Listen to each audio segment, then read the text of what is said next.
Yes, assalamu alaikum warahmatullahi wabarakatuh. Kama mnanisikia, naomba muandike chini mnanisikia. Bin Zaid nimekupokea kabisa, karibu sana. Jamani, asanteni sana kwa kuendelea kuwepo hapa. Asanteni sana kwa kuendelea kuwepo hapa. Kama kawaida inapofika saa kama hizi huwa tunaungana hapa kwa ajili ya kujifunza mambo mbalimbali ya Kiingereza. Kama mnanisikia, naomba sana muandike hapo chini mnanisikia. Na kama hamnisikii pia, mniandikie pia nione kwamba nasikika ama sisikiki. Nijue kwamba nasikika ama sisikiki. Tunakusikia.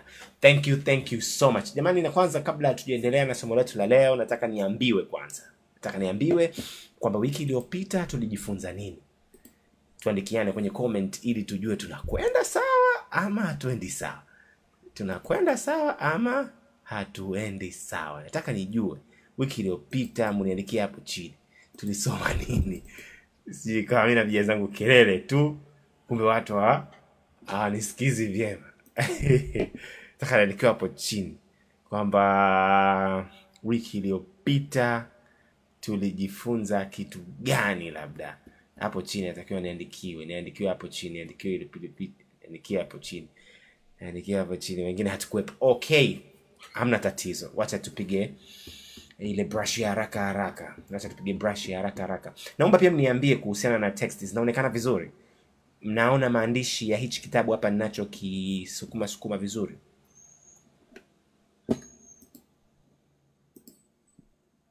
Hichi kitabu ninacho kisukuma hapa mnakiona una uzuri? Wengine wanasema hatukuwepo, wengine hatukuwepo. Hichi kitabu hapa mnakiona uzuri au hatukioni vizuri? Tunakusikia. Thank you so much Farbali.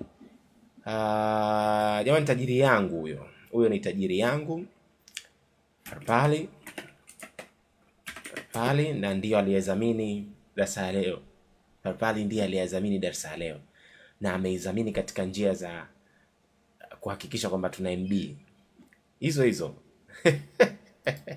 Amehakikisha kwamba leo sisi tuna MB. Ni internet tu inanifanyia matatizo, lakini nitajitahidi kwa kadri ya hali. Na pale tunapokosana, mkiwa hamnisikii ama hamnioni ama vitu havitoki vizuri, mniambie ili nihakikishe kwamba ninasikika, lakini pia at the same times nirudie pale ambapo mmepakosa. Okay. Wiki iliyopita tulijifunza vitu vinapoitwa am, is, are, kwa sababu somo letu la leo linavihitajia hivi vitu. Na hivi vitu vinaweza vikawa vitenzi visaidizi, kisaidia kitenzi kikuu kiweze kuleta maana. Kwa mfano, wewe ulikuwa unakwenda.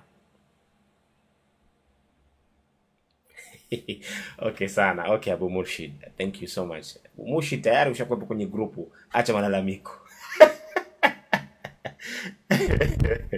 Abu Murshid acha malalamiko. Ushakuwepo kwenye. Yes. So tulisoma wiki iliyopita kuhusiana na am, is, are, na tukajifunza pia. Jamani, leo ni 10k. Leo nataka 10k. Hizi like hapa zinataka zifike 10k. Kwa hiyo kwa kadri ninavyoongea msiache kutap the screen. Nataka hii k hapa nishaiona ishafika 1.8. Nataka ifike hapa. Nataka nione ikifika nataka nione ikifika 10k. Yes, kakao maanisha madogo lakini tunaona. Okay, sawa. So tulisoma am, is, are, ambapo kwa mfano vile wanavyosema my name is Lisa, he is inafanya kazi gani? Na tukasema kwamba inafanya kazi ya ni. Mimi ni Lisa. I am 22. Hapa tumetumia am, yani hii hapa juu unayoiona. Na am imetumika kwa ajili ya kusema kwamba mimi ni mwenye umri wa miaka fulani. Kwa ukisema I am 22 inamaanisha mimi ni mwenye umri wa miaka 22. Pia tukaizungumzia kuhusiana na my favorite sport football and swimming. Kama unavyoiona kwa michezo yangu nayoipenda ni football and swimming. Kwa hiyo hapa ametia uzungumza michezo nayoipenda ni. Kwa hiyo hicho kitu kama ni haya. Okay. Yes. Haya, tunakwenda zetu vyema. Haya, so my favorite sports are football and swimming. Michezo yangu nayoipenda ni football, ni mchezo wa mpira miguu, and swimming, na kuogelea. So unapokuwa unataka kuzungumza ni kwenye lugha ya Kiingereza, am, is, are ndicho kitu ambacho kinahusika. Kwa hiyo tumeisoma hiyo kitu na pale ambapo utahitaji maelezo zaidi tutajaribu kueleweshana. Wacha tuende kwenye somo letu la leo, pia litakuelewesha ni kwa jinsi gani unaweza ukatumia am is are. Lakini pia am is are katika njia ya question. Kwa mfano, ukisema my name is Ali, wataka kurudia labda useme, je, jina langu mimi ni Ali? Hebu niandikie hapo chini ili tuone kama watu wanakumbuka vizuri. Je, jina langu mimi ni Ali? Inasomeka vipi hapo chini? Naomba uniandikie hapa chini nione kwenye comment. Inasomeka vipi? Je, jina langu mimi ni Ali? Chapka wa mwanzo atakuwa nani leo? Honest umelala. Crypto traders jaona. Abu Bakar Ali kama kawaida. Farida Ali Hamis. Abu Mushid. Nani ataandika hiyo sentence? Je, jina langu mimi ni Ali? Chapkwa haraka. Nani atawahi kuliko wenzake wote? Bado sijaona. Hakuna aliyewahi hadi hivi sasa. Nani atawahi? Nani atawahi? Nataka nione chapkwa. Je, jina langu mimi ni Ali? Nani atawahi? Hakuna mpaka hivi sasa. Sijaona. Okay. Hakuna aliyewahi mpaka hivi sasa hivi. Sijaona. Andika hapo chini kwenye comment, je, jina langu mimi ni Ali kwa lugha fasaha ya Kiingereza. Sijamuona hata mmoja aliyewahi kuandika hiyo kitu.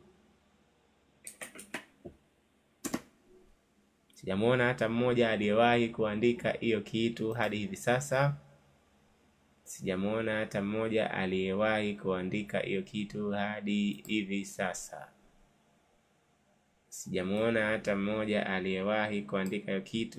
hivi sasa. Anasema I am Ali. Okay, anasema yeye I am Ali. Haya, vizuri sana. Mwingine nani? Am I Ali? Very good. Abu Mushid, hiyo ndio sahihi. Ni kusema am I Ali. Usisahau question mark mwisho. Tutakupishana hizi sheria za uandishi kwa sababu tumesema kwenye live yetu tunajifunza kuongea. Anasema am Ali. Vizuri sana Abu Bakar Ali. Am Ali. Very great. Somewhat like that. Any collection, welcome again. So, nikuuliza hicho kitu kama alivyosema Abu Mushid hapo. Am I Ali? Hii M ndio inaanza mwanzo. Lakini ukitaka kuuliza, je, mchezo yangu mimi niipendayo ni tennis na mpira miguu? Mchezo yangu mimi niipendayo ni tennis na mpira miguu. Kwa hiyo inakuwa kama vipi? Unasemaje hapo Abu Mushid? Nasemaje hapo? Mchezo yangu mimi niipendayo. Je, mchezo yangu mimi niipendayo ni tennis na mpira miguu? Mchezo wangu mimi niipendayo ni tennis na mpira wa miguu? Haya. Atakapoiweka hiyo sentensi tutaangalia kama imepatiwa ama haikupatiwa vyema.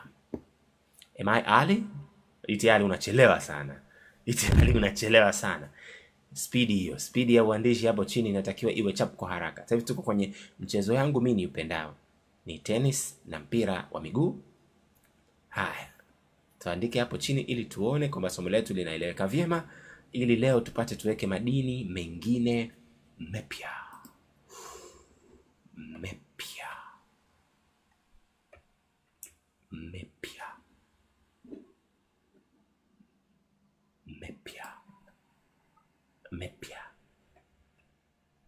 Sema mchezo wangu mimi nipendao ni tennis na mpira wa miguu. Je, mchezo wangu mimi nipendao ni tennis na mpira wa miguu? Je, mchezo wangu mimi nipendao ni tennis na mpira wa miguu? Haya. Somo letu la leo linaitwa I am doing. Kwa haraka kwa wale ambao wamependekeza tusome tensi kwa siku ya leo. Am I doing maana yake ni I am doing maana yake mimi ninafanya. I am doing maana yake mimi ninafanya. Na hii tensi inaitwa present continuous. Present continuous ni kitendo ambacho kinafanyika katika wakati huu wa sasa tulio nao. Kwa mfano hapo unaiona sentence inayosema I am eating, lakini kwa kifupi imeandikwa I'm eating. I'm eating. Na huyo bwana hapo aliyeshika mvuli, unamuona na yeye anasema kwamba it's raining. It's raining. The sun isn't shining. The sun isn't shining. The sun isn't shining. Umeona hiyo sentence jinsi ilivyosemwa? It's raining. Kwa Kiswahili chetu sisi tulichokizoea, tungetamani sana kuzungumza Kiswahili cha kuandika. Lakini Kiswahili cha kuandika si sawa na Kiswahili cha kuongea.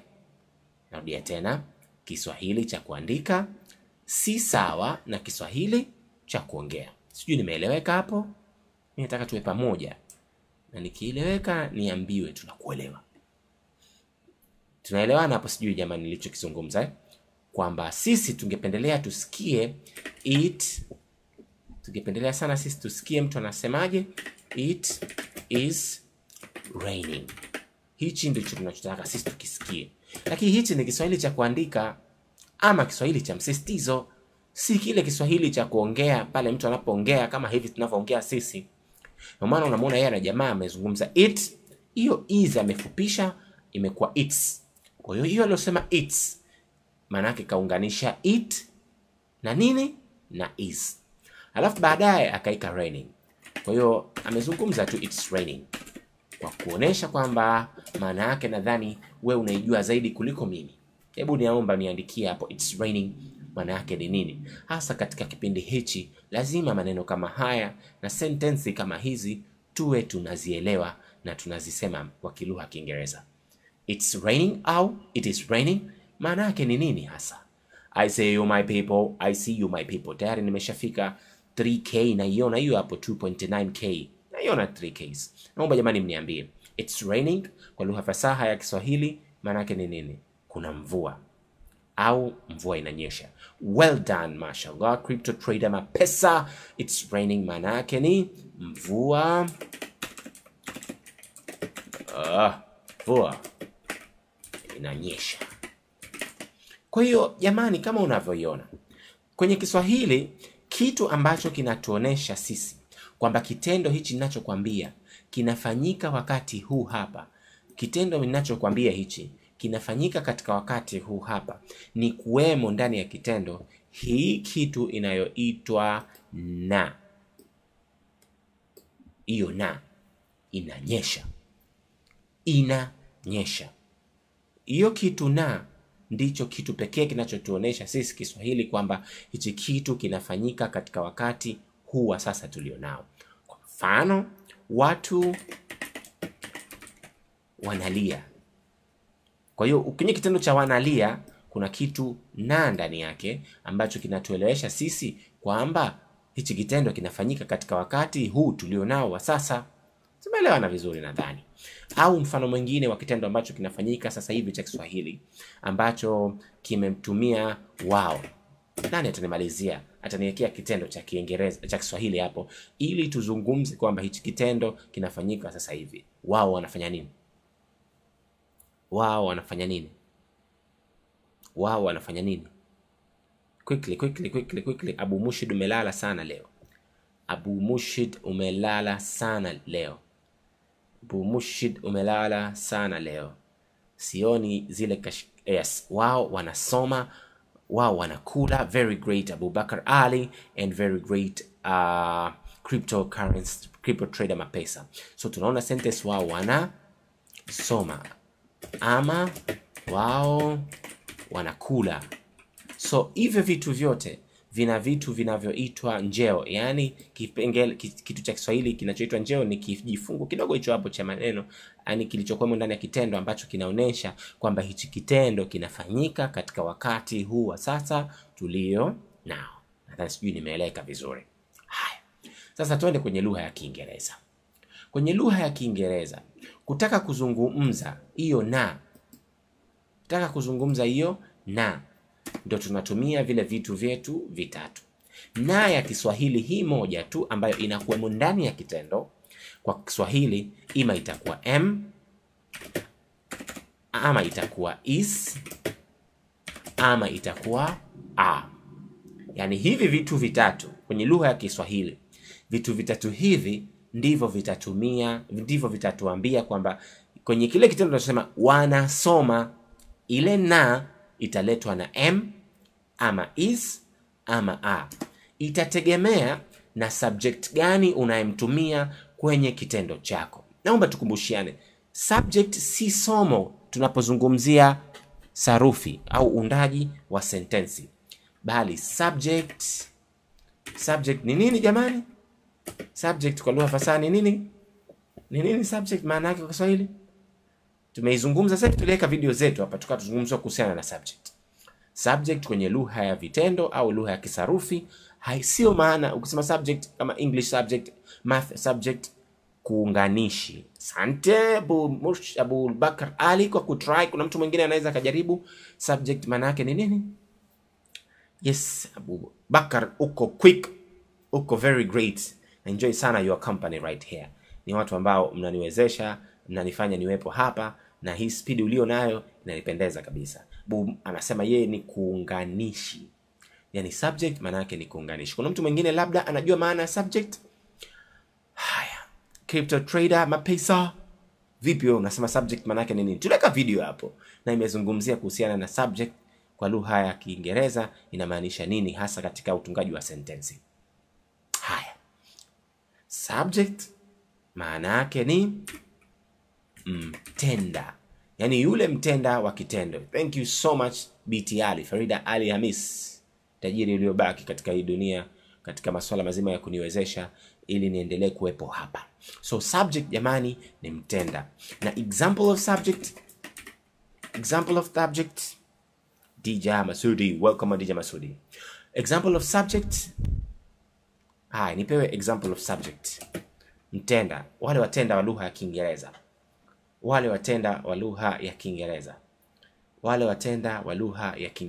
Quickly. We don't have much time. We have a lot of lesson to learn.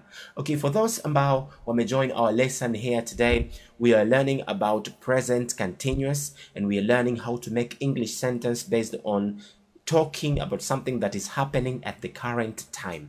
If you're talking about something that is happening at the moment, how are you going to form that sentence? By using present continuous. Nachokusudia kukisema kwamba somo letu la leo linakusudia kutufunza ni jinsi gani tunaweza tukaongelea vitu ambavyo vinafanyika sasa hivi sasa. Okay, watenda jamani, tuweke mfano wa watenda.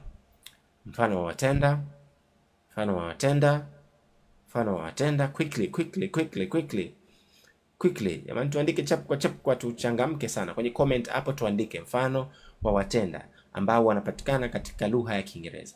I want to hear from you, or I want you to write down the examples of subject that are found in English, most especially in English. Examples of subject that we can find in English. Okay, na jaribu, usiogope, hii bila shaka umepata. Let's go. Nyingine Crypto, nyingine Farida, nyingine Khadija, nyingine Abu Bakar Ali, Abu Mushid, na kuona umekaa kimya sana leo. Example of subject people. Yes, umejaribu vyema Crypto trader Mapesa. They, very great, they, umepata sana hiyo.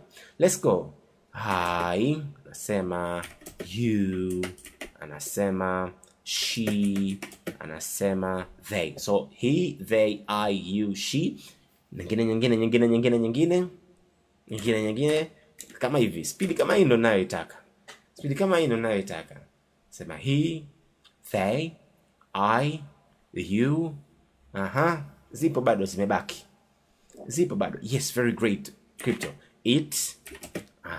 The other ones. Nyinginezo. He, they, I, you, she, it. Nyingine. Example of subject that I can hear from you. Can you please? Yes, we. Very great. Hi. So these are the examples of subject that we can find in English. And these are the one that helps us to make or create English sentences. But don't forget, we also have names. And they also can act as a subject. When we say name, example. As we say, Crypto, his name, Abu Mushid, is name. Farida, it's a name also. And also we have Khadija. It's also a name. So these also can act as the subject in English. Kwa hiyo usisahau kwamba ukitaja subjects nyingine, majina ya watu pia nayo ni example of subject. Unakumbuka kwamba sasa tushakuwa tuna kitu kinachoitwa na, kile ambacho kinakaa kwenye sentence. Kwa hiyo unapotaka kusema wao wanasoma vitabu viwili kwa wiki,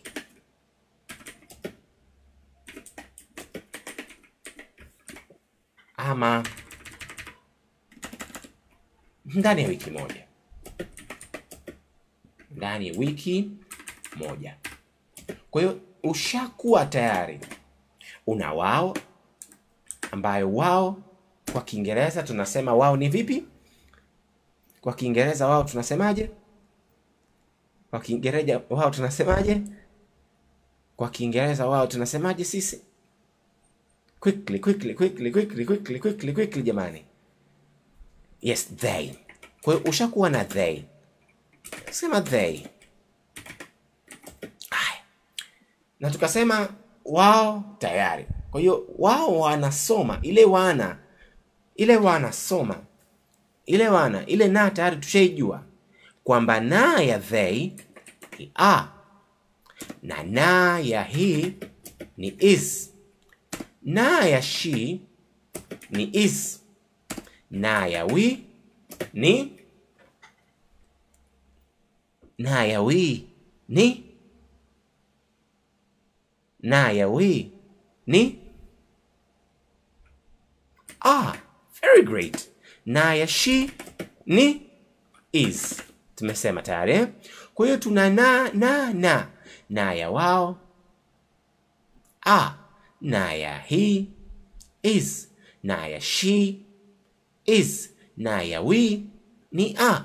Na ya I je? Na ya I je? Quickly people, write down the verb to be of I am. Very great, Crypto. You are very quick. I like. Let me go with names now. Students. Wanafunzi hao. Students. Na yao itakuwa ni ipi? Very quickly. Nani atawai hapo? Nani atawai jamani? Tani muone nani atawai. Yes. Lakini a dog. Very quickly. Dog, a dog. Very quickly. I see you. Yes, a dog is. Kwa hiyo utaona kwamba students kwa vile ni wengi na yao ilikuwa ni are. A dog kwa vile ni mbwa mmoja, he tu peke yake. Kiambwa uelewe maana yake he inazungumza hiyo tu peke yake. Hiyo tu peke yake inazungumza moja. Tu ina means one. Ina means one. So when you say a dog, unamaanisha mbwa mmoja, na Kiswahili ni yoyote vile. Unasoma Kiarabu anaelewa uzuri zaidi hapo. So students are, a dog is, I am, we are, she is, he is, and they are. Lakini sasa tumesema kwanza hivi ni vizungu vya kuandika ama ni vizungu vile vya kuzungumza wakati mtu anajifunza. Kile kizungu cha kuonesha kwamba wewe lugha unaijua na umebobea. Mako usiingie kwenye kundi la watu afu watu wakaona huyu anajifunza. They are kwa kizungu ambacho kimechangamka. Kizungu cha sasa hivi. They are tunafupisha tunasemaje? Hebu niandikie hapo chini quickly.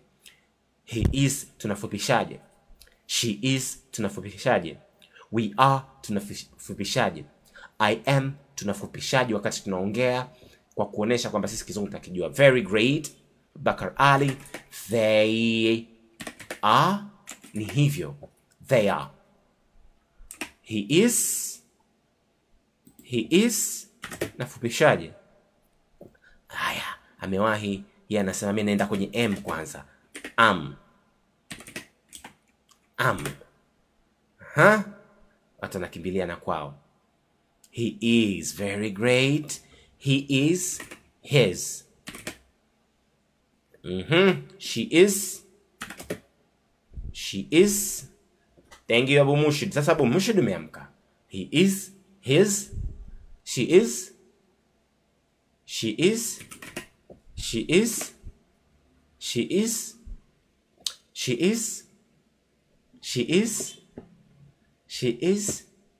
Okay, let's go. I see you, my people, and I see the likes. We've got 4.6 likes.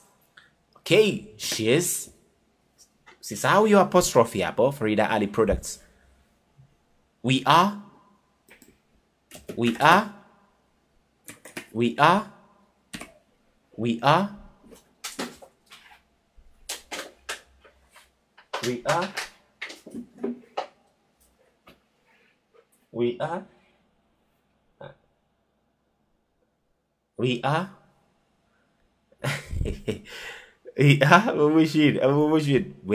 very great. I'm ready. Kwa hiyo kila ukizungumza they are, watu wanajua huyu Kiingereza nakijua.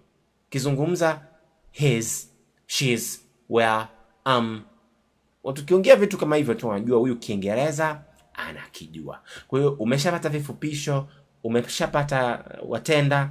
Kwa hiyo tuelekee moja kwa moja katika kitabu chetu. Lakini kabla ya hapo, naweza sisi kuzungumza kwamba mimi ninasoma, au sentence yetu ile tulioiweka juu, wao wanasoma kitabu kimoja kwa wiki. Ni nani atatuandikia hii sentence yote ya wao wanasoma vitabu viwili ndani ya wiki moja? Wao wanasoma vitabu viwili ndani ya wiki moja. Wao tayari tushaijua mpaka wana. Wao mpaka wana tushaijua. Je, wanasoma? Utashindwa kweli? Wao wanasoma vitabu viwili ndani ya wiki moja. Wao wanasoma vitabu viwili ndani ya wiki moja. Wao wanasoma vitabu viwili ndani ya wiki moja. Wao wanasoma vitabu viwili. Nani atawa hii sentence? Abu Mushid upo? Abubakar Ali, Farida Ali Khamis, Farida Farpad Products. Yes, wait, just jaribu. They are reading 2 books per week. They are reading. They, na itumia ile yako Abu Mushid kule. They are reading 2 books per week. Very great sentence. They are reading 2 books per week. They are reading 2 books per week. They are reading 2 books per week.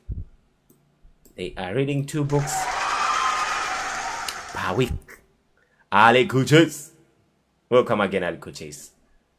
My man, Wafaida. They are reading 2 books. They are reading 2 books in the week. Very great. They are reading 2 books in the week. In the week. Naam, karibu sana Abu Kuches. Niko shaku. Nasema shaku anatana nasema Ali Kuches vipi tena. So as you see, when we want to change the English Swahili sentences into English, the matters are very, the things to follow. First, you must have the subject. In our subject, in English sentence, we say they. We have they, he. We have she. We have we. We have I. We have are. And also we have dog for the name. Somewhat like that. Somewhat like that. These are the examples of subject. Kwa hiyo kwanza unatakiwa uwe na ile subject, ule mtenda tu uwe nayo. Kwa hiyo na sisi tulikuwa tuna mtenda wetu kwa Kiswahili ni wao. In English tumekuwa naye they. Halafu wana, tukasema ile wana tu, wao wana, tukasema they are, wao wana. Soma, reading. Kwa hiyo wao wanasoma, they are reading. Kwa umeona hapo kama rangi ninavyozitia. Kwa jambo la mwanzo unatakiwa kulijua ni kwamba bwana we, na mtenda na verb to be anayetusindikiza kumsupport yule mtenda, lakini jingine na kitendo chenyewe ambacho kinatakiwa kutendwa. Na vitendo vyetu ambavyo tunavitumia ni vitendo vyote vya verb 4. Naomba nikueleweshe kidogo kuhusiana na verb 4. Makundi haya ya vitendo yapo manne. Makundi haya ya vitendo yapo manne. Kundi la kwanza linaitwa verb 1. Kundi la pili linaitwa verb 2. Kundi la tatu linaitwa verb 3. Na kundi la 4 linaitwa verb 4. Verb 1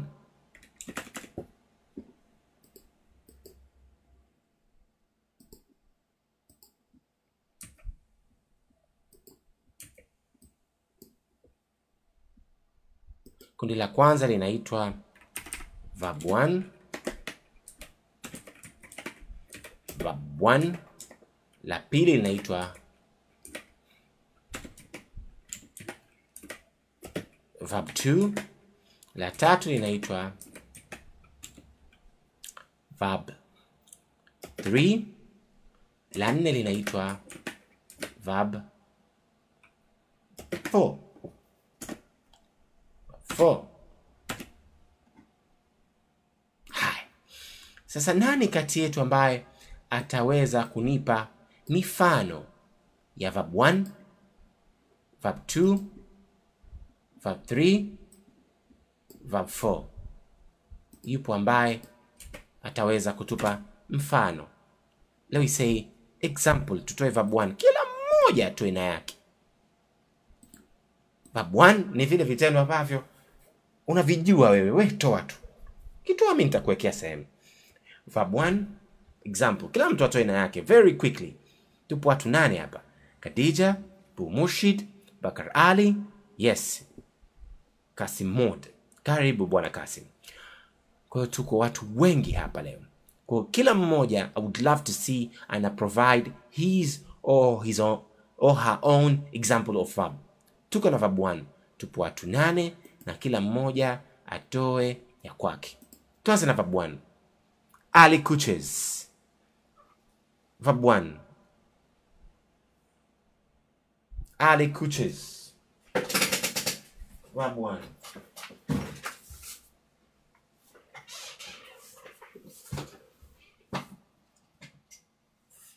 Verb 1. Example verb 1. Eat. Crypto, very great. Eat. Cook. Watu wawili au tayari? Watu wawili au tayari?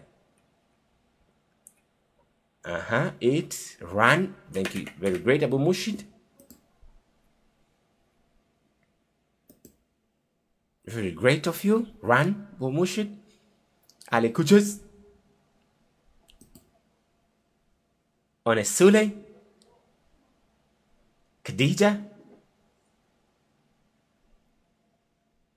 Let's go, let's go, let's go, let's go, let's go.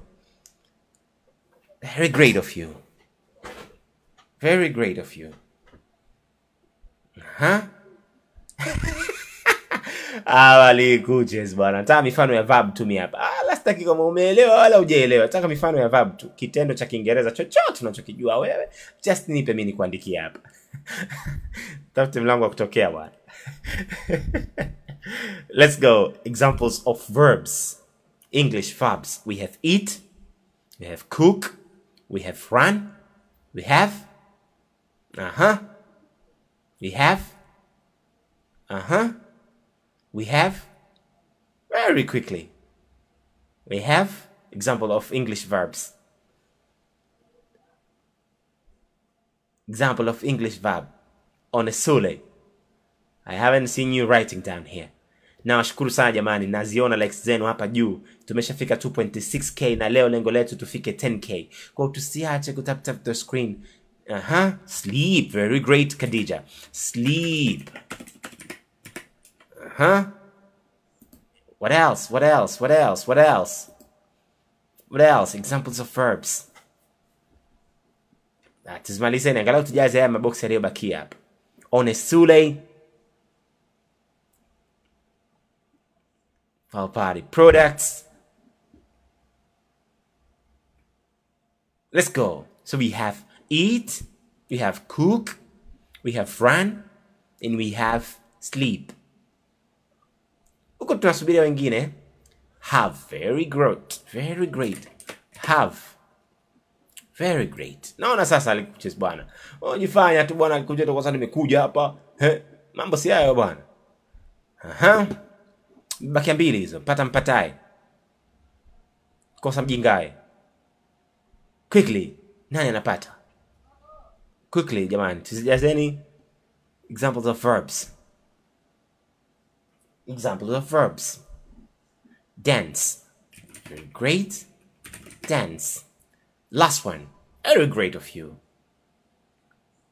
Very great of you. Very great of you. Last one. Last one. Last one. Mwisho kabisa hiyo. Last one. Nani anapata hiyo? Sure. Very great. Mambo si hayo bwana. Na bwana nyingine chukua hiyo. Drink. Nyingine chukua drink hiyo. Mechukua bwana. Hai. So eat verb 2. Yani ni kitendo ambacho kimepita. Eat inakuwa ate. Cook inakuwa chagua yako hapo. Nipewe mimi hizo. Kama cook inakuwaje verb 2?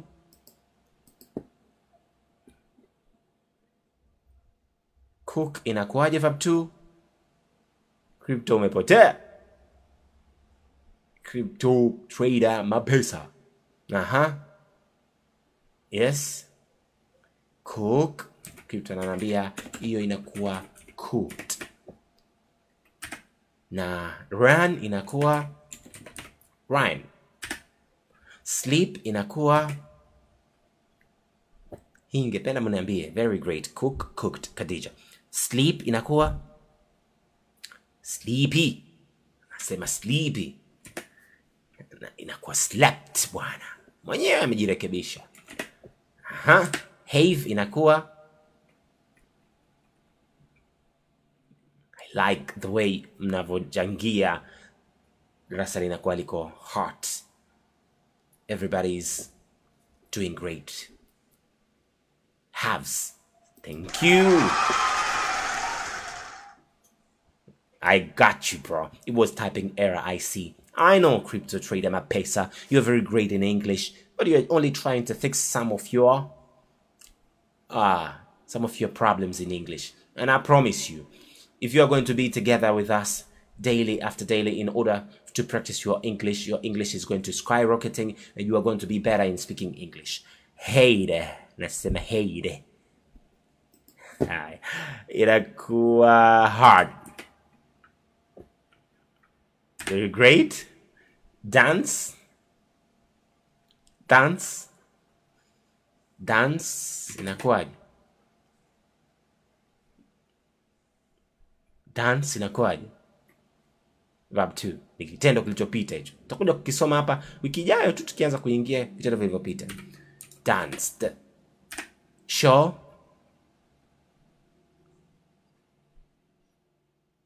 Show.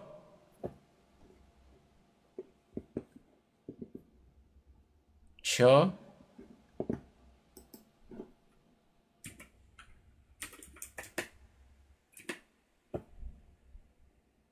Show.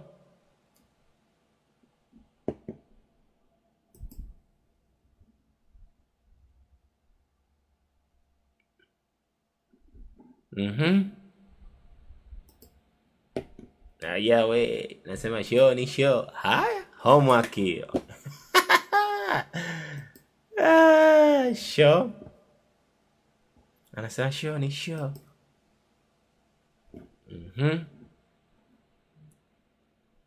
Yes, sure. Sure. Hi. Drink. Drink. Drink. Drank.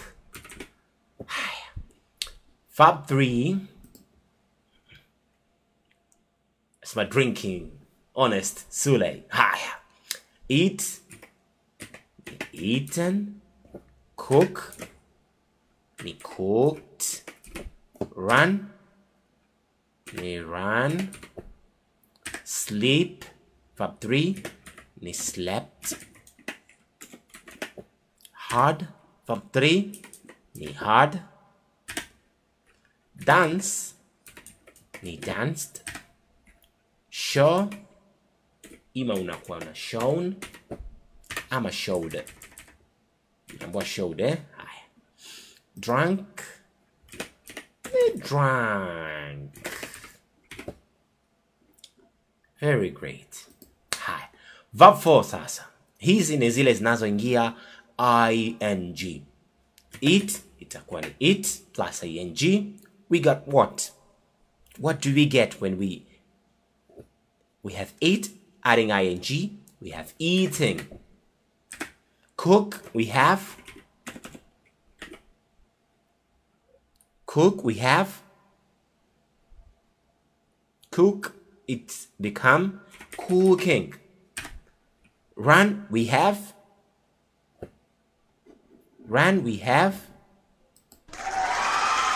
very great of you. Run, we have running. Sleep, we have sleep, we have sleep, we have sleeping.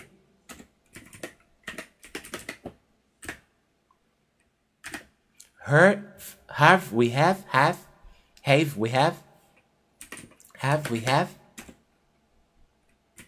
we have hazing. Dance, we have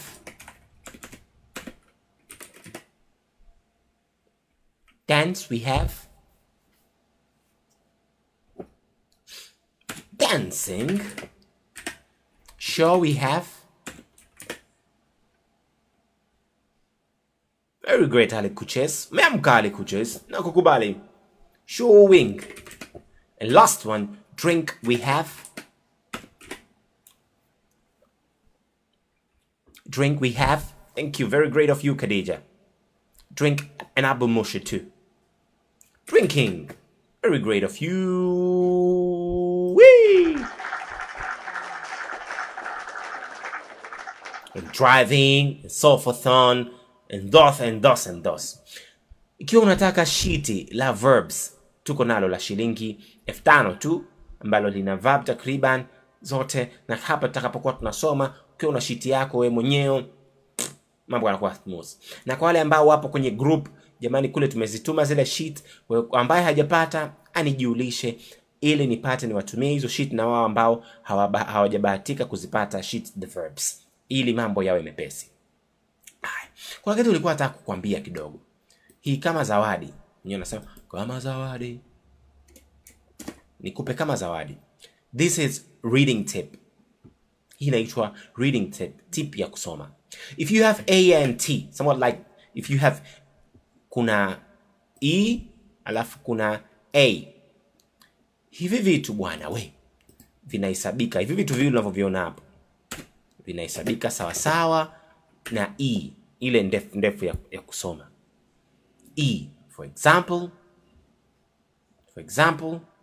neno ambalo vyote vinahesabika kama E. Mfano neno eat lenyewe hapo juu unaloliona, ama mfano la jingine meat, au jina jingine unaweza nipa, yani unasoma eat na sio it. Eat. I would love to eat. Eat. I want to eat pizza. I want to eat my food. Eat. I would love to have meat with I would have to have meat with rice. Meat. Kwa hiyo ni neno ambalo kiona hizi e hapo mbili unavyoziona hapo zinatamkwa e kidogo ndefu kidogo, sio ile e ya mkato. E ndefu. Hiyo ni password nakupa in reading. Neat. Very great crypto. Safi, au sio? Neat. Kwa hiyo ukisoma maneno yenye e na a, someone like this, kazi nyepesi kwa upande wako. Wala usipate shida. Mengine hayo ni exception. For example, treat.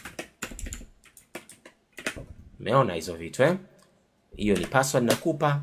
Maneno yote hayo yanasomwa eat, meat, neat, treat. Siri nyingine ambayo nilikuwa nataka kuitoa ni ya double E.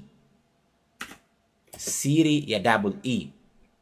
Kiona neno lina double E, hilo linasomwa kwa E ambayo ni sawa na E ndefu pia nayo. For example, meet, kukutana.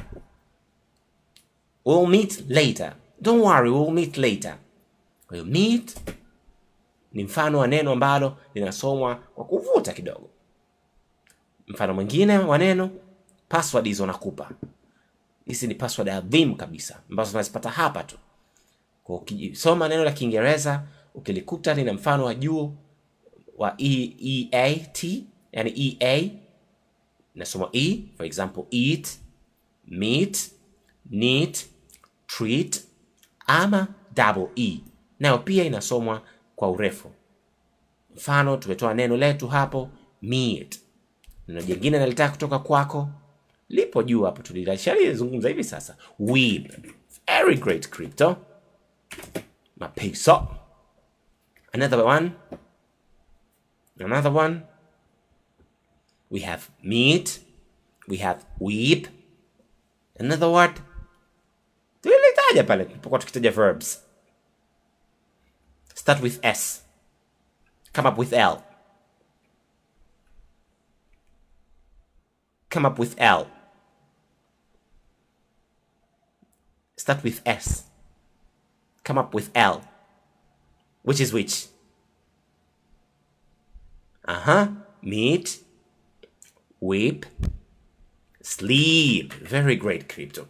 So maneno kama haya unavyosema ukiwa unazungumza Kiingereza, I want to sleep right here. Kwa nini nikayatoa haya maneno?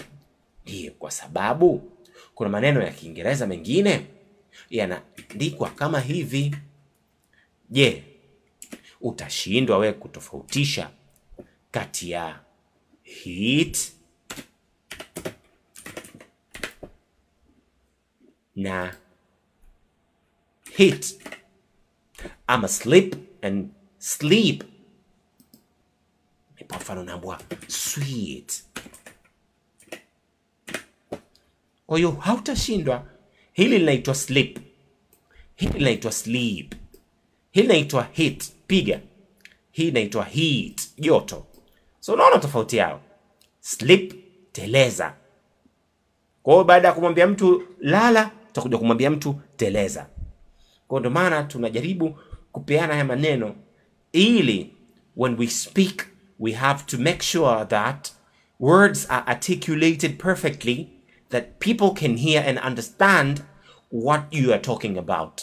Beside of saying kuteleza, sleep, unasema sleep, kulala. Hopefully you have understood. Very great of you. Haya. Hopefully I made myself clear. Kwa hiyo sisi sasa kwenye somo letu la leo tutazitumia verb 4 katika kutengeneza sentensi zetu. Twenzetu katika kitabu chetu. So we have the sentence I'm eating. Na anakuonesha hapo. Kakamata kijiko. I'm eating. Nakena kula. Mwenye mamvuli anasemaje? It's raining. Inanyesha. Wanaokimbia wanasemaje? We are running. Na wewe umeona unasema they are running. They are. Not ile they are running. They are running. They are running quickly. Oh, they are running fast. They are running fast is great. So when you speak, instead of saying she is eating, you can say she's eating. Instead of saying the sun is not shining. Faster too. The sun isn't shining. Haya. Ngoja nikukuzushie sasa upate uone uzuri, usije na malalamiko ukasema, "Tuone uzuri bwana wewe." Haya. Kwa tusisahau kama tulivyowekewa. I mwenzake ni am na not kama unakataa. He mwenzake ni is na not kama unakataa. She mwenzake ni is na not kama unakataa. It mwenzake ni is na not kama unakataa. We mwenzake ni are na not kama unakataa. They mwenzake ni are na not kama unakataa. Na pia verb zetu zile verb 4 za I N G. Zile za ing. Sasa tumlete mtu wetu aje atusomee sentensi. Yule ambaye anasema mimi niko tayari kupanda live nije nisome hizo sentensi, afu baadaye naweza ukanishusha. Woo! Nani yuko tayari? Who is ready to come right here and live and read those sentences above? We have those sentences as you see on your screen. Who is ready to come and read those sentences? Abu Mushi anasema, Abu Mushi dacha woga bwana wewe. Tuko na sentence number 1 hiyo hapo. Tuko na sentence number 2. Tulisema kwamba hapa tunakava njia zote za mawasiliano. Njia zote za mawasiliano. Ili watu wapate nafasi ya kusoma, kusikia, kuandika, kila kitu kipatikane hapa. Kuandika mnaandika, ukija live unaonekana sura au maana sijaoga.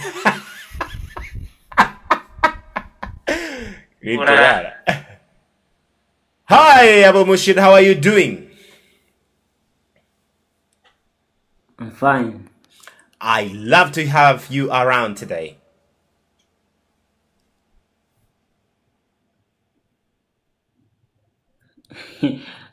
Why? Since I'm reading. You said I will come into the class and I am seeing you right here. Okay, now let we go. Abu Mushid is going to read. Sentence number 1, Abu Mushid. Let's go. This one here. I am walking. Okay. Yes. I am walking. I'm not watching TV. Very great of you. Well done, mashallah. Sentence number 2. Maria is reading a newspaper. Such great. Number 3.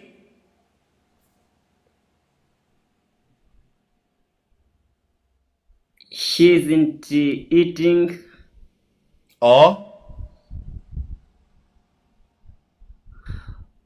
Or she's not eating. Very great of you. Mashallah. Mashallah. After that we have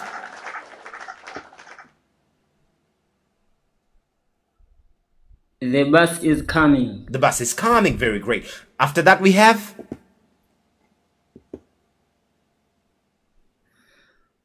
we're having dinner. we're having dinner. Very great of you. Mashallah. After that we have You are not listening to Sioni hapo. to what? Yeah, Okay. Hapo. Listen to me. Ngono. Hapo hiyo hapo. Awoni. Listen to me. Very or good. You aren't listening. Oh, you aren't listening. Very great. Last one. The children are doing their work, their homework. The children are doing their homework. Very great. Hi. Is there anyone want to come up and reading Honest and Sema? I am ready to come right there and reading. Wacha tukupandishe nawe Honest, upate nafasi na wewe ya kusoma sentences zetu. Zamona Abu Mushid mute hivyo usiingize sauti hapo. Pata nafasi na watu wengine nao ya kusoma. Let's go on Sule. Okay, I'm ready. Okay, let's go. How are you doing first? Sioni vizuri kidogo, niweke vizuri. Ipi uone vizuri? Ya kwanza ni hii hapa. Hizo za kwanza hapo. Hii hapa ndio ya kwanza. Wala usiwe na wasiwasi. Ibane kulia kidogo ione vizuri. Huko wala. Hapo yes. Haya, let's go now. I'm walking. I'm not watching TV. I'm walking. I'm not watching TV. Okay. After that, we have Maria is reading a newspaper. Maria is reading a newspaper. Let's go again, Abu Mushid. Great of you. She isn't eating. She isn't. Or she's not eating. Or she's not eating. Very great. The bus is coming. The bus is coming. Very great. Coming. We're having dinner. We are having dinner. Very great. After that, we have You're not listening to me. You are not listening to me. Very great, Abu Mushid. Aya, bana kushoto kidogo nipate neno lilojificha hapo vizuri. Ana kushoto kidogo. Hiyo hapo. Oh, you are not listening. Oh, you are not listening. After that, the children are doing their homework. The children are doing their homework. Very great. Jamani, kwanza. Very great. Jamani, kazi yangu inakuwa nyepesi sana. Naona kama nawachelewesha hivi. Okay, mute. Kuna mwingine ananiambia Crypto naye pia I am ready. I'm ready amesema. Wacha nikupandishe Crypto na wewe. Crypto anasema I am ready. When you are ready, you just say. When you're ready, you just say. Crypto anasema I am ready. Crypto anasema I am ready. Crypto anasema I am ready. We are hearing you, Crypto. Let's go with the sentences. I don't know if you can see, but I'll try my level best to put you in this place where you can read better. Are we good, Crypto? I cannot see the first sentence. The first sentence is here. Are we good? Not yet. Sioni huku pembeni kabisa mwanzo. Mwanzo ni hapa, Crypto. Hapa ndo mwanzo. I am working. I am walking. Oh, I'm not watching TV. I am not watching TV. Let's go again. I am walking. I'm not watching TV. Very great of you. Okay. The second one is Maria is reading a newspaper. Maria is reading a newspaper. Well done, mashallah. She isn't eating or she is not eating. She isn't eating or she is not eating. Very great. I cannot see the sentence now below. Okay. Now I'm seeing it. Okay, now you're seeing it. The bus is coming. The bus is coming. We're having dinner. We're having dinner. You not listening to me or you are not listening. You not listening to me, or You are not listening. you are not listening. Very great. Last one. The last one is the children are doing their homework. The children are doing their homework. Very great of you. I hear now tunakwenda kwa Farida Ali. Farida Ali. Farida Ali, welcome as a guest. Sema yes hapo. Alafu zamu yako iende.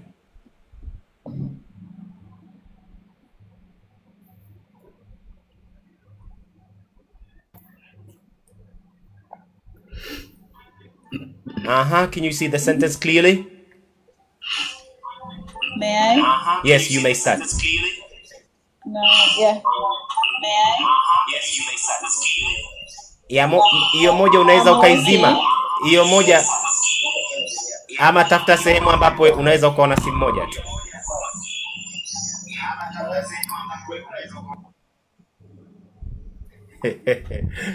Woo! Unasema kwenye line hello. This is what it is.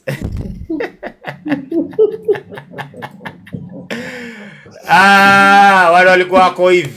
Watu walikuwa wako tele, lakini baada ya kuanza kuwasomesha watu wamepotea. Hii jamani, watu mbona hivi mnajaribu jamani?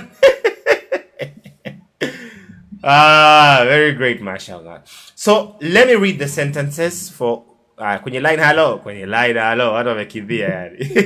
Tupo hali kuches. Tupo. Okay. So, let me go with let me read the sentence. Now you are ready, okay? Uwepo na simu moja hapo ulipo, pana simu mbili, moja inajirudia. I'm working.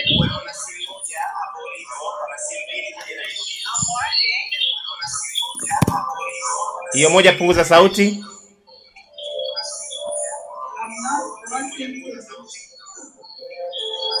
Moja punguza sauti. Msikilizaji samani, sogea sehemu ambapo uko mbali na redio yako. Okay. Okay, let's go. I'm walking. I'm not watching TV. I am not watching TV. Very great, mashallah. Maria is reading a newspaper. Maria is reading a newspaper. She isn't eating. She isn't eating. Or she's not eating. Or she's not eating. Very great. The bus is coming. The bus is coming. They are having a dinner. They are having a dinner. You are not listening to me. You are not listening to me, or you aren't listening. You aren't listening. Very great. The last one. The children are doing their homework. The children are doing their homework. Kwa ridhaa zenu na izni niliopewa na live TikTok, naomba niwashushe kidogo ili mpate muone vizuri. Baadaye nitawapandisha tena kwa ajili ya kuendelea kusoma. Samanini sana kwa kuwashusha, lakini very great of you, mmesoma vizuri sana. Na pia at the same times watu wengine wametoroka. Watu wengine wametoroka, wananisikitisha sana. Baada ya kusikia kusoma, jamani, tutafanyaje hivi Kiingereza wakati we are not practicing? Anasema au utasikia mtangazaji tafadhali punguza sauti. Msikilizaji nakuwa. Mtazamaji kumbe. Mtazamaji tafadhali punguza sauti ya TV yako tafadhali. Someone like that. Okay, so very great of you. You've read very better than me. Mmesoma vizuri zaidi yangu. And I enjoy seeing like 10k today. Mmepata hapo 10k. Najisikia raha sana jamani, nanifurahisha sana. Okay, let me go with me reading the sentences so that you can see them clearly. Hi. I'm walking. I am walking. Kwa sababu kule tusisahau tuna walking pia. Tuna kitendo kinaitwa nini kile? Kuna kitendo kinaitwa walking. Sijui tunakikumbuka kile. Kuna walking, kuna walk, walked,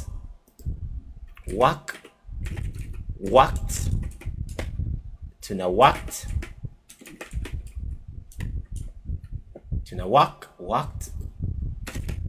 Alafu tuna walking. Alafu tuna walk. Tuna walk, which is walking or walk. Alafu tuna walk again, walked. Alafu tuna walked. Alafu tuna walking. Hii huku ni walking. Hii huku ni walking. So walking, ile kule ni walking. So try your level best to differentiate between walking and walking. So I am walking, I am not watching TV. I am walking, I am not watching TV. I'm not walking, I'm not watching TV. Somewhat like that. And then we have Maria is reading a newspaper. Maria is reading a newspaper. And we have she isn't eating. She isn't eating. Ukitaka kile kizungu chetu cha haraka haraka unaunganisha she isn't eating. Hii t unaunganisha na i ya hapa ya it unapata she isn't eating. She isn't eating. Au she's not eating. She's not eating. Ama the bus is coming. Kama mlivyosoma nyinyi, we're having dinner. We're having dinner. Dinner. Hii d ili uipate vizuri ya kizungu. Kwa sababu kuna ile dada njoo. Na kuna ile dada ya kizungu. Ili upate uzuri, fizi zako za meno ya juu. Kwenye fizi hapo gusisha ncha ya ulimi wako. Kwa hiyo utapata na t nayo yapatikana hapo hapo. For example, dear, darling, day, dream. Hapo hapo. So we are having dinner. Dinner. You're not listening to me. Kuna watu wanasema listen. Lakini hii t hapa unayoiona is silent later. Ni herufi ambayo haitamkwi. So ili usome vizuri, usome you're not listening to me. Listening to me. Listening to me. You're not listening to me. Ama ndo tulivyosema you aren't listening to me. Hii sio anti, inasomwa aren't. You aren't listening to me. You aren't listening to me. Someone like that. Na mwisho tumebakisha sentence yetu. The children are doing their homework. The children are doing their homework. The children are doing their homework. Naomba niwapandishe tena. Tuende kwenye session yetu ya pili ambayo ya kuandika, ya kusema tafsiri za sentensi zilizokuwepo hapo juu. I'm not working, I'm watching TV. Manake ni nini labda? Maria is reading a newspaper. Manake ni nini labda? She isn't eating. She's not eating. The bus is coming. We're having dinner. You're not listening to me, or you aren't listening. And the children are doing their homework. Au sijui wewe ungependa useme vipi. Tuendelee ili tumalize somo letu la leo.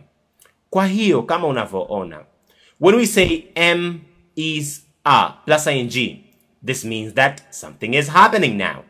Hicho kitu ulichokitia hivyo, am, is, are and ing, unamaanisha kwamba hicho kitu kinafanyika hivi sasa. For example, I am walking hivi sasa.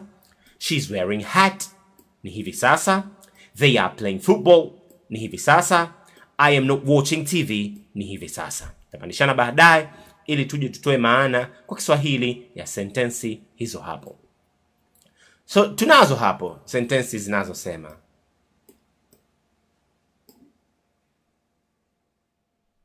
umeambiwa now please be quiet. Please be quiet. I am walking. This means that I am walking now. Je, hizo zinazofuata hapo zinasomeka vipi?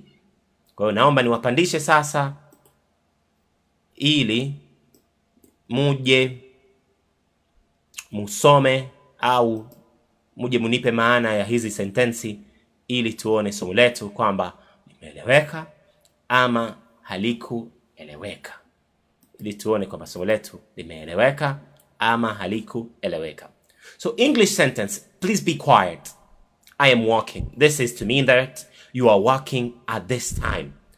This time of speaking is when you are doing the action of walking. And here we have, look, there is Sarah.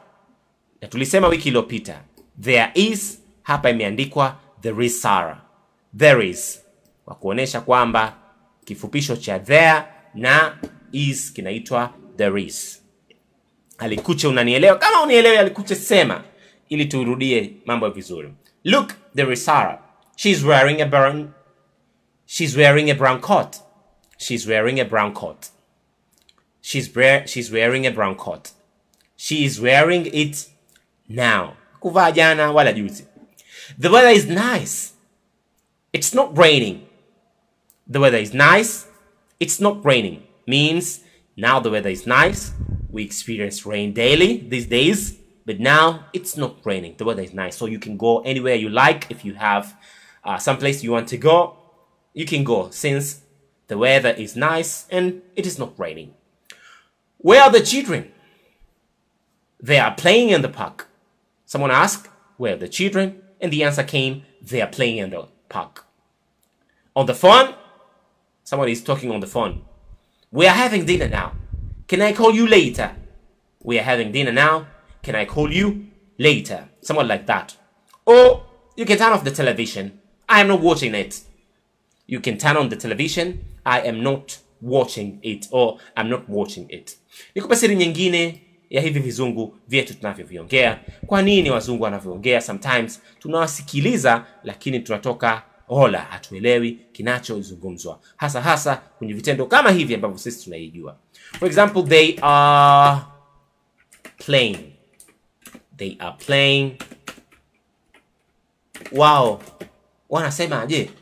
Ukitizama michezo ya kizungu mingi, utaona subtitle kule chini zimeandikwa they are, somewhat like they are playing. They are playing. Kitu kama hichi mara nyingi ukitizama michezo ya kizungu utaona kinaandikwa kama hivyo. For example, having dinner with my friends. I'm having dinner with my friends. Utaona kwenye michezo ya kizungu ikitu mara nyingi wao wanaandika I'm having dinner. Somewhat like that. I'm having dinner with my friends. Hivi kinachowafanya wazungumze hivi ni kwamba ile speed ya kuongea hawasemi playing. Wao wanasoma playing. Somewhat like nunseknen chuoni playing. Ile having utasikia I'm having dinner with my friend. I'm having dinner with my friend yo. Not like that. You would never hear them speaking like this. But rather you would hear them speaking, I'm having dinner with my friends. So vitu kama hivi ndivyo vitu vya kuviweka akilini wakati unapoongea lugha ya Kiingereza. So beside of saying, please be quiet, I am walking, you can say, please be quiet, I am walking.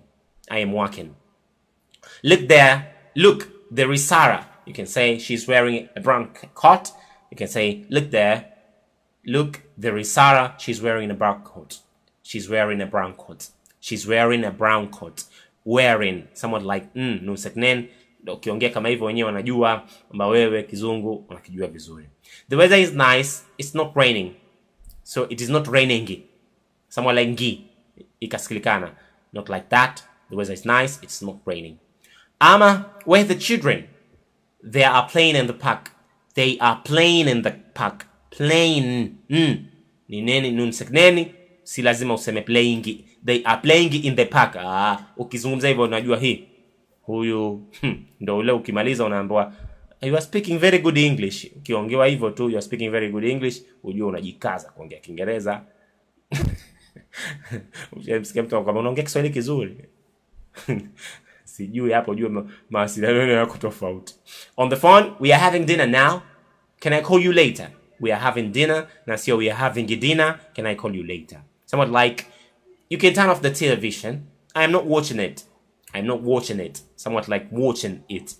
Kwa nadhani hapo tumeelewana vizuri, na niwaruhusu mpande hapa na tufanye mazoezi ya Kiingereza, lakini pia mnipe tafsiri ya hizi sentensi ambazo zipo hapa ili tufunge somo letu la leo.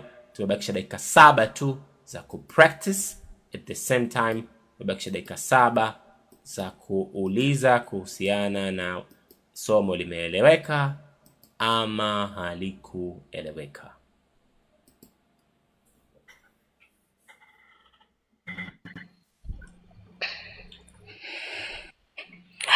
It's my time, right? Okay, it's your turn. When you say I am walking, I'm not watching TV, what do you mean in Kiswahili? So you can try to translate those sentences from English to Swahili. I'm walking. Kwa Kiswahili unamaanisha I am walking. I am walking, hii number 1. I am working, yes. I am working maana yake ninafanya kazi sasa hivi. Maria is reading. Okay, I'm not watching TV maana yake siangalii television au luninga tunasema. Kwa Swahili yao. Haya, twenzetu.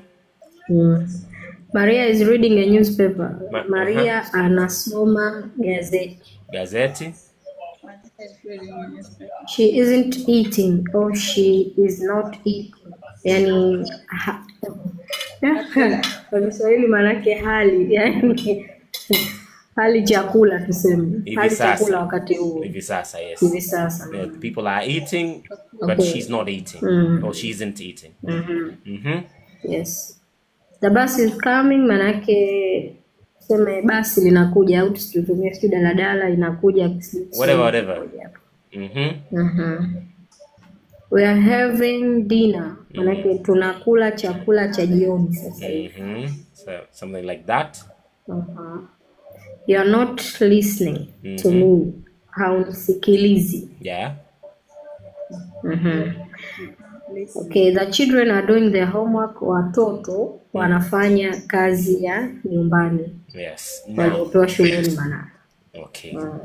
Behold, viewers are not hearing the voice clearly. Naomba mnisikie uzuri. Jamani, ni kweli mnisikie uzuri? Mimi nakusikia. Okay, very great. Now let's go to Farida. Please be quiet. I am walking. Please be quiet. I'm walking. Tafadhali kuwa kimya, ninafanya kazi. I'm not working now. See? Sifanyi kazi. I'm working now. Yani nafanya kazi. Niko kwenye action ya kufanya hiyo kazi. Okay, very great. Nyingine usioni. Look. Sioni. Huoni your look? Look. There is Sarah. Angalia.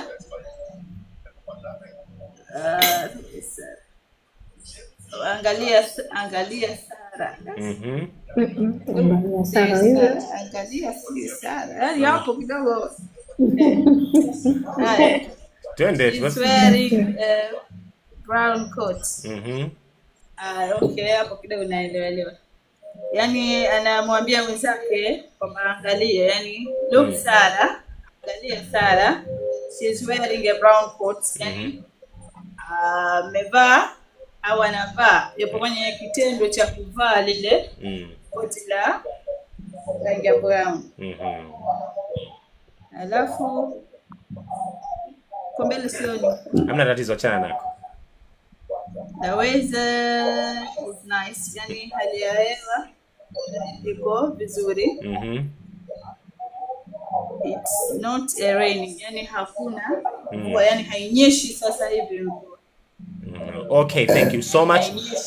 Bumushid, can you help us with where are the children? They are playing in the park. We are having dinner now. Can I call you later? You can turn off the television. I am not watching it. Kuwa. Kumbe mnanisikia. Uh-huh. Where are the children? Mm-hmm.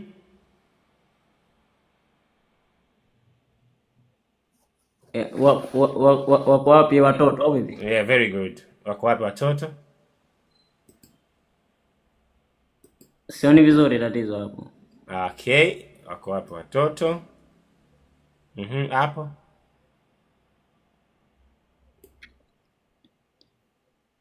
Naona hiyo hapo. Sioni vizuri hapo. Hebu pandisha juu kidogo. Sawa. Pandisha juu. Hapo. They are playing in the Park. Ivute hivi kidogo. In the park. Uh-huh. Wao wanacheza kwenye park au vipi? Bila shaka twenzetu. Park. On the phone, kwenye simu hapo wanaongea na simu. Bado sitafsiri. We are having dinner now. Mtu apigwa simu akajibu we are having dinner now. Can I call you later? Sisi tunakula chakula sasa hivi. Can I call you later? Can I call you later? Naweza kupigia baadaye. Definitely. You can turn off the television. Vipi? You can turn off the television. I'm not watching it. Okay. You can turn off the television. I'm not watching it. I'm not watching it. Kwa Kiswahili. I am not watching it. Tusaidiane hapo. I'm not watching it. I'm not watching. I'm not watching it. Sioni vizuri huko sio. I'm not watching. Okay, you can turn off the television. You can turn off the television. Unaweza ukaizima TV. I'm not watching. Siangalie, sitizame au sitazame. So, let me go to you, Abu Mushid. Abu Mushid, let's go to you now. Do you think learning about present continuous is helpful or not helpful?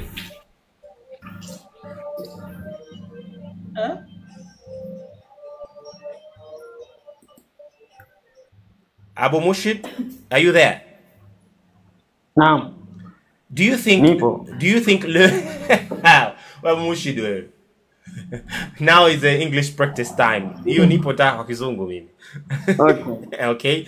Do you think it is okay, very great. Do you think learning about present continuous is helpful or not helpful? Not helpful. Not helpful. Very great. Why?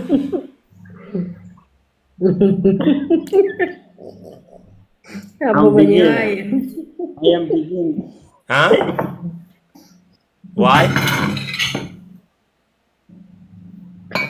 I am beginning. I am beginner. Very great. Crypto.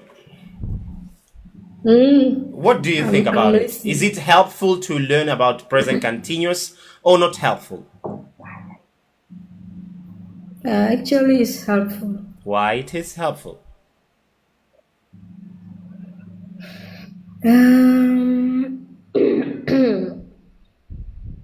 Because it is the type of speech, so you have to know to speak all the type of verb.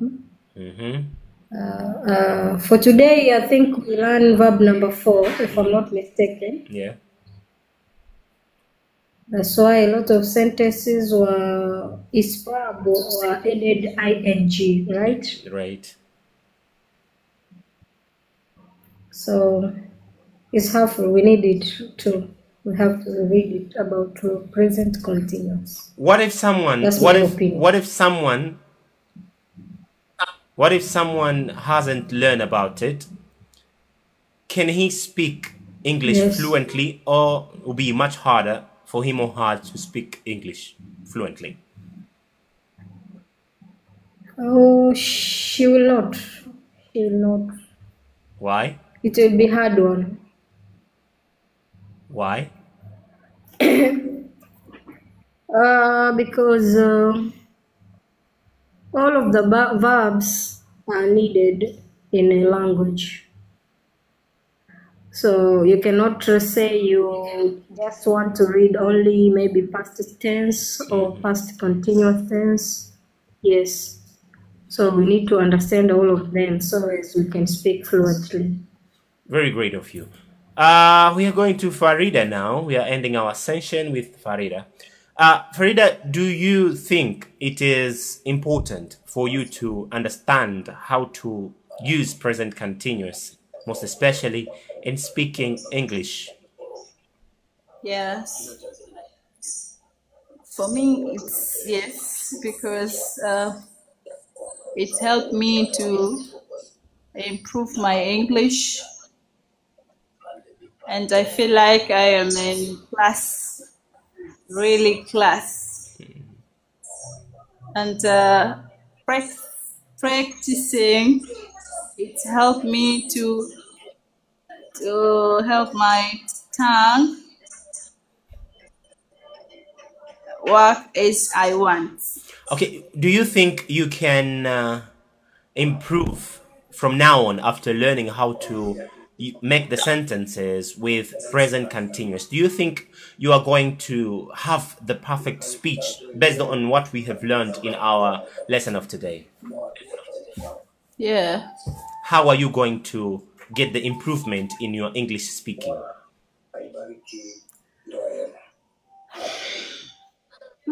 After learning present continuous. Or you are beginner? I'm not beginner, but it will help me. And I should share it. Abu Mushid, Now, what do you suggest to us in learning, or what lesson would you have to learn? What lesson would you like to learn in the coming day or in the coming week on another Wednesday? Today we've learned about present continuous, but what is the lesson of your choice that you would love to learn next week? subhanallah, bado vitu havijaingia vizuri, kwa hiyo siwezi Haya, kufahamu. nitajitahidi utaelewa, ndo kazi yangu. Today we've learned about present continuous. The lesson of today was present continuous. This lesson here, present continuous.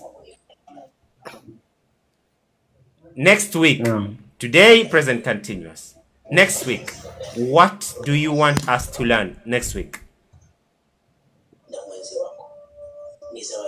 Wewe utakachokifundisha ndio tutakichukua. English.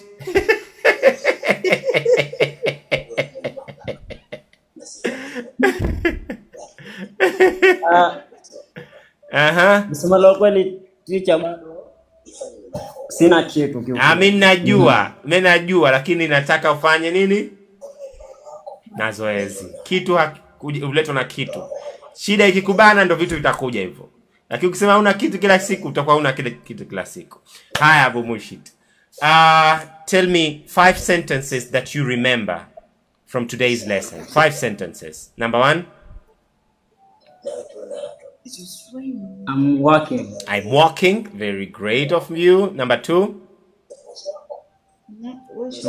I'm not watching television. I am. I'm not watching TV. I'm not watching TV. Sentence number 3.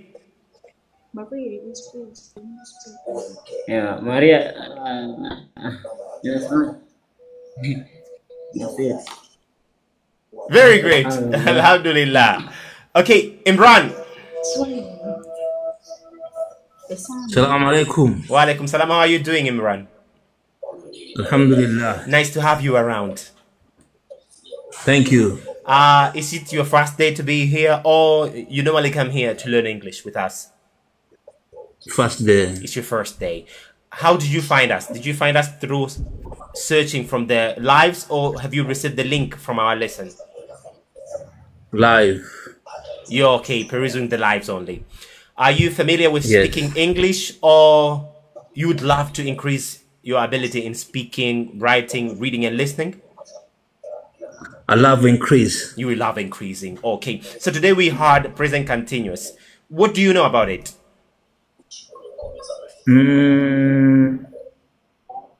I think I need to learn more. You think you need to learn more. Okay, so Yeah. we are starting our lesson after praying Salat al-Isha. It's definitely from Yes. 2000, or we call it 8 o'clock at the evening. Up to this time, we are wrapping up the class, or mean we are ending up the class. We would love to have you Imran next week, since we are closing the lesson of today. So you might understand it when I am closing it, since I am giving you the summary of the lesson, and everybody that is here, we only have 1 minute to hear from all of us. Crypto, if I give you 1 minute to summarize all lesson of today, 5 sentences that you will say about it. 5 sentences only. Okay. First of all, we'd like to thank you very much. Your lesson was good, well, and we understood. Sorry, I didn't know that we were talking about present continuous tense. Sorry, because at the time we started the lesson, I was praying. Okay. Okay, but I don't know what will be the lesson on next Wednesday. But I would love to say that I will join you, inshallah. Okay, the next lesson is about present simple. We're going to learn about present simple next week, inshallah. It's a present continuous Okay, in question. We finish with question, and then we'll start with a simple present next week, inshallah. We have our book, and we've sent it into our group. So for anybody who likes it, I would love to send you a soft copy so that you can peruse the lesson by yourself. And if you have any question, or you would love to suggest any further lesson, it's up to you. Nachokusudia kusema Abu Mushi ni kwamba kitabu kipo hichi. Sijui umepata kopi yako ya hichi kitabu? Kuna kitabu I don't umetuma have a copy lakini too. I would love to have it. Okay, so I will send to you all the copy of the book so that you can have and perusing all by yourself, so that if you have the suggestion of any lesson, I will send it to you. Bumushi, nitakutumia kitabu, nadhani kwenye grupu pia upo. Nitakutumia kitabu. Kwa wale ambao hawapo kwenye grupu, Imran, maybe you can take my phone number. Okay, quick question. I just want to ask a question. Okay, let's go. When did you start this class? We are holding this class in every Wednesday. Every Wednesday we are No, holding I mean, this class, how we are long- starting how long at now? 8 o'clock. No, my point is, when did you start? Like, how long now? This is the second week. Second week. Okay. Yes, this is the second week. So I haven't taken much time. Do you have any suggestions? So all of us are beginner. All of you, I cannot say I hear you are speaking very perfectly. I don't know if you are. No, I can try, but I'm not good for. Where will we get the first lesson? I can try, but I'm not good for. I mean, I can say for tense, something like that. Okay. So this is the second Yeah. tense this is the first tense that we are starting to learn today, present continuous. Okay. This is the first tense. The first lesson was about is are, verb to be only. Okay, inshallah, I'll be your John, inshallah. Okay. 5 sentences that you can wrap up, Crypto.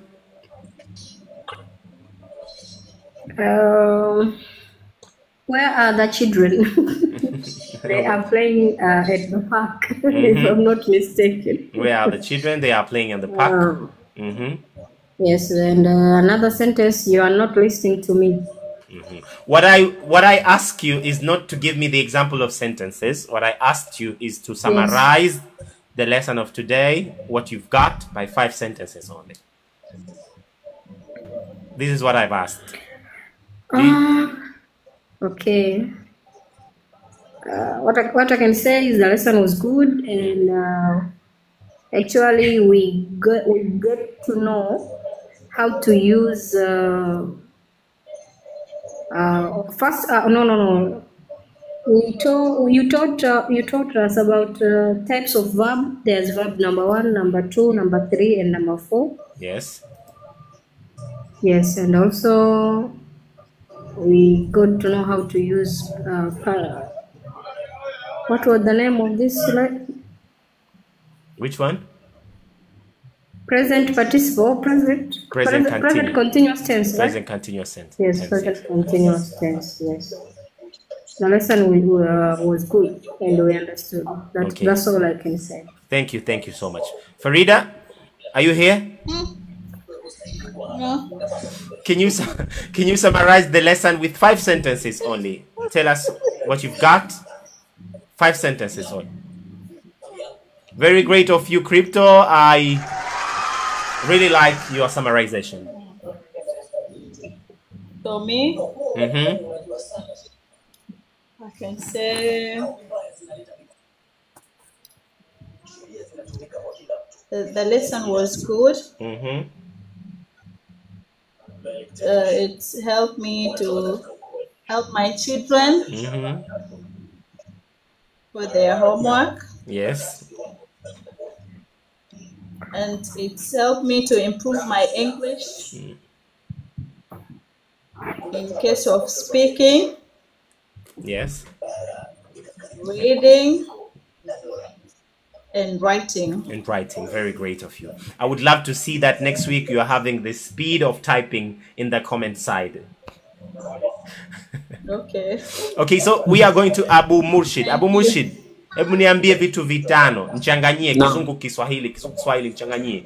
Vitu vitano ambavyo, yani sentence 5 niambie kwa sentence 5 tu, mambo matano kiufupi ambayo leo wewe umepata na umejifunza na vitakusaidia baadaye. Yani ukiambiwa leo umesoma nini? Kwa ufupishi wa sentence 5 tu niambie. Okay. Kusema leo nimejifunza, nimejua baadhi ya verb. Verb 2, verb 3, Okay. na vile nimejifunza, nimeweza japo kusoma. Okay, very great. Alhamdulillah. Alhamdulillah. Alhamdulillah. Na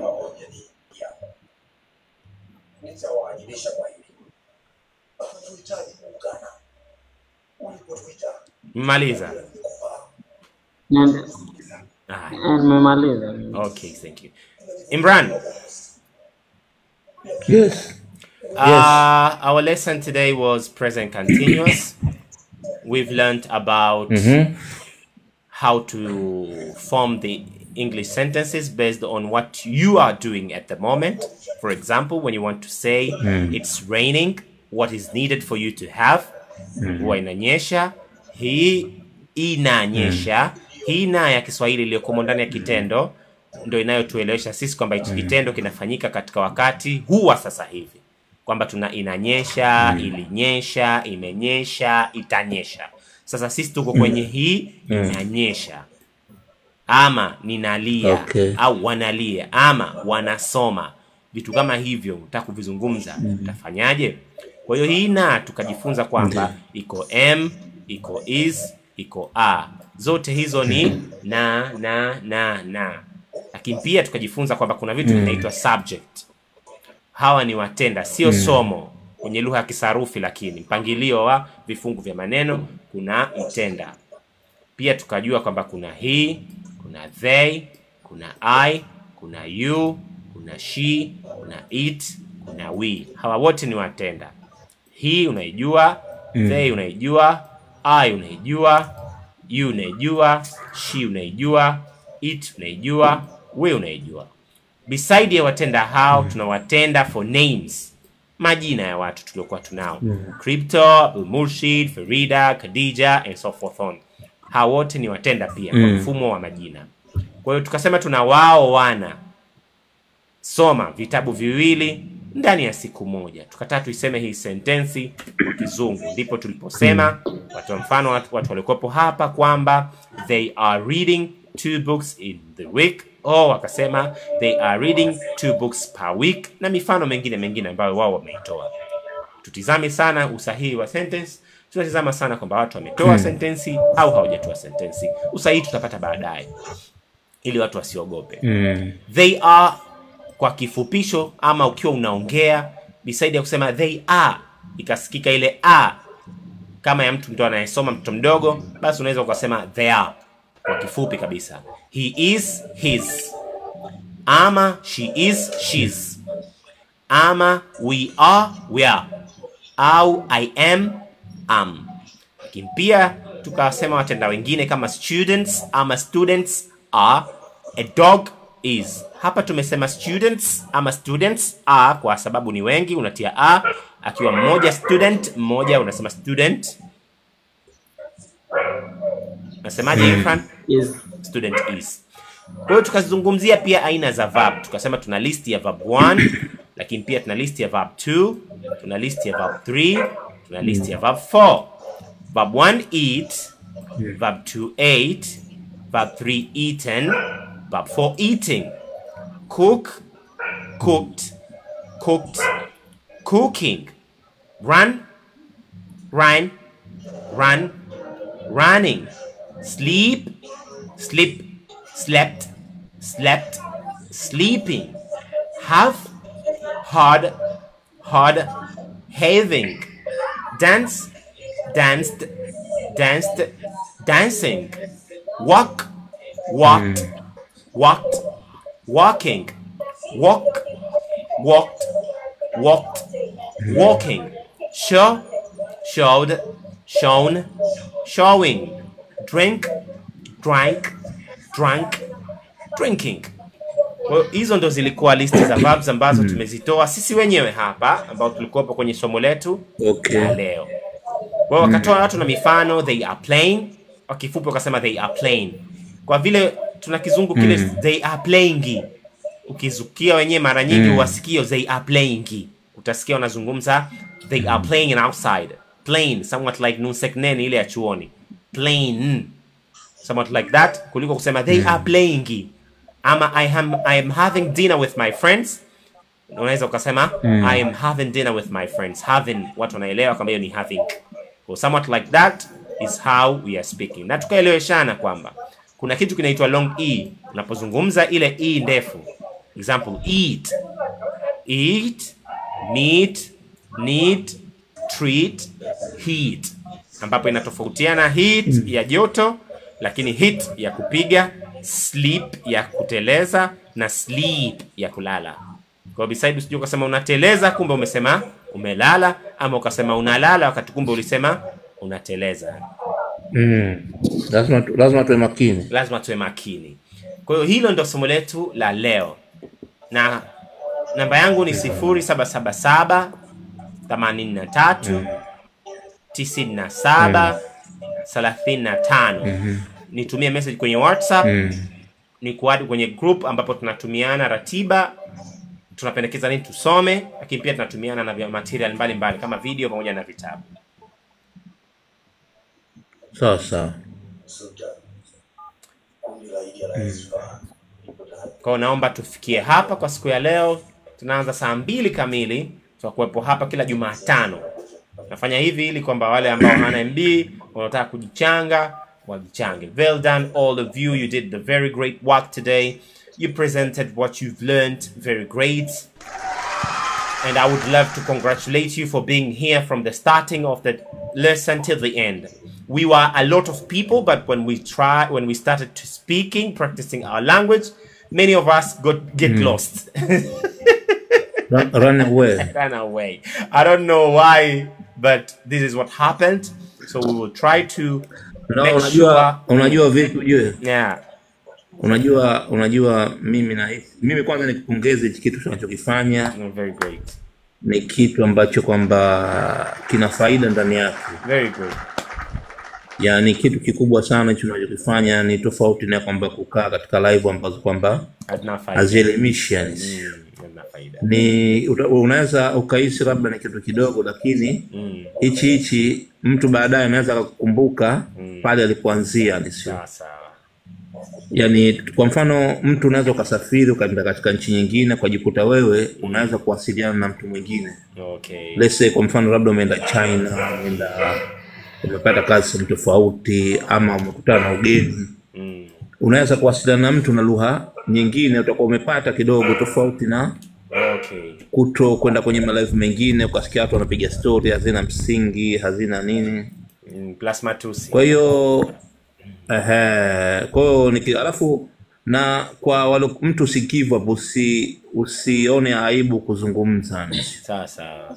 Yani hicho kitu ni kizuri kwa watu, kila mtu asione tabu. Kama my friend Abumushi atashangaa baada ya wiki kadhaa tu atakuwa shanza. Si kama mimi hapa nimeingia lakini nimeanza kuvuruga tu hivyo tu. Sawa sawa. Very great. Japo hamna kitu lakini unavuruga tu, mwisho mambo yatakaa sawa. Okay. Jamani, msisahau kwenda kwenye YouTube channel yangu. Mkani subscribe huko kwa sababu pia nakule nako natuma lessons pia. Kwa hiyo usisahau. So last question. Are we gonna get certificate? I have my English center. If you would love to have certificate, so we would have to conduct a test for you based on what you've learned. If you are going to do it better, we will organize a certificate for you. No problem. Okay.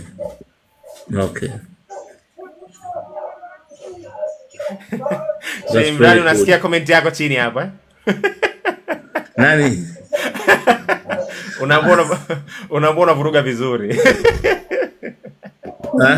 Sijaona comment chini hapo. Unaambia kama unavuruga basi unavuruga vizuri. Unajua nauliza maswala msingi. Kwa sababu nilikuwa sipo, nauliza maswala msingi kwa sababu unajua tuko na mwalimu, alafu mwalimu uko vizuri.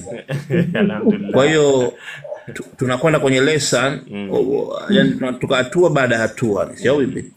Yes, I am TOEFL certified. Mimi nimefanya mafunzo ya TOEFL. Teach English as a second language. So after learning, naweza pia nikakuguide kwenye website ambazo unaweza ukafanya test ukapata certificate yako kule ambayo inatambulika duniani. Kwa sababu siku hizi vitu vingi viko, hata watu wanafanya kazi nyumbani, wanasomesha nyumbani, lakini testi unaweza kwenda kufanya kwenye center. Sawa. Alafu huku unapata certificate. Sawa. It was my question yani. And I have my center, so we can conduct an online test too, so we can determine our level, your level, and we can really test you based on your level, then we can give you a certificate. No worries. So all in all, I would love to close up the lesson of today. So we'll meet next week, inshallah, and make sure you are sending me the message so that I can add you in a group. And at the same time, I will send you the copy of the book that we are reading, English Grammar in Use, the worldwide useful book that is used with all teachers that are teaching English professionally. And also I can send you the list of topics based on the level that you want to conduct a test with, so you can check the list of topic. If you can afford to speak them, so means that's your level. I have those list of the topic too, so you can even try to understand which is your level so that you can master the topics, and you can also do the test based on that level that you want. All in all, I would love to end up the lesson of today. Thank you for having me around. I want you to be around next week, inshallah, so that we can continue with learning the negative sentences and question of present continuous, and at the same time we can start to learn how to make the sentences of simple present too. All in all, thank you for having you around. Great time of you. You are very great people. Thank you very much.